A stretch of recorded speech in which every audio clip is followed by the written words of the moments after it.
In a quiet town near the Oregon coast, where the fog rolled in like a soft blanket each morning, lived a 25-year-old woman named Emily Parker. To everyone around her, Emily was calm, kind, and always helpful.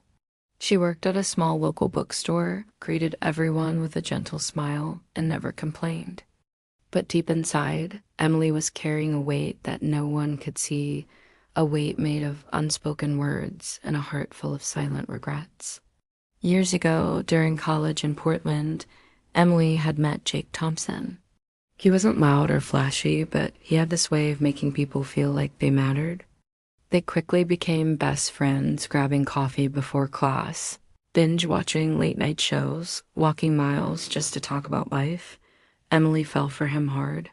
She loved the way Jake laughed at his own jokes, the way he listened without judgment, and how he always noticed when she wasn't okay, even when she pretended to be. But Emily never told him. Every time the words started forming on her lips, "I love you, Jake," she swallowed them. What if it ruined their friendship? What if he didn't feel the same? So she stayed quiet, hoping he might somehow just know, but life moved on. After graduation, Jake got a job in New York City. Emily stayed back in Oregon, still working at that cozy bookstore, still thinking about what might have been.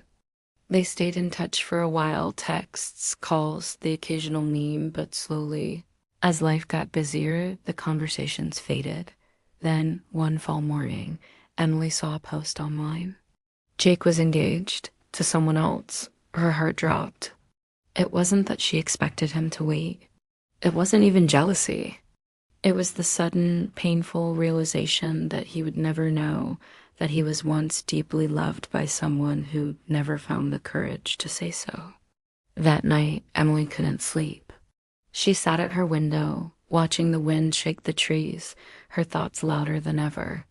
For years, she'd written about Jake in her journal letters she never sent, poems he'd never read, feelings she'd never share.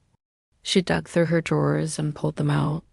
Dozens of pages, filled with the words she never spoke. She didn't cry. She just picked them up, placed them in an envelope, and wrote, "Jake Thompson, Brooklyn, NY," with shaking hands. She included one final letter. "Jake, you probably don't even remember the last time we spoke. That's okay. I don't want anything from you, no reply, no explanation. These are just pages I never had the courage to give you. You were loved once, deeply, silently. I needed you to know that, if only once in this lifetime." Emily, she dropped the envelope in the mailbox the next morning. Weeks went by, no response.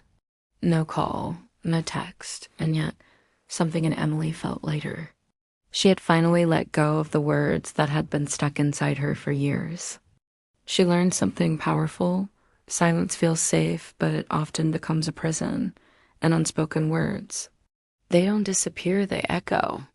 From that day forward, Emily made a promise to herself to speak up, to say what she feels when she feels it, to say, "I miss you," even if she's unsure, to say, "I'm not okay," even if it makes her vulnerable, and to say, "I love you," before life makes her regret staying silent.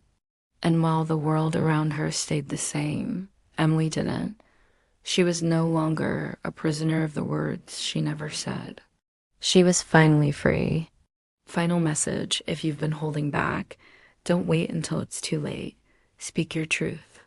Tell them you care. Say what your heart has been screaming in silence.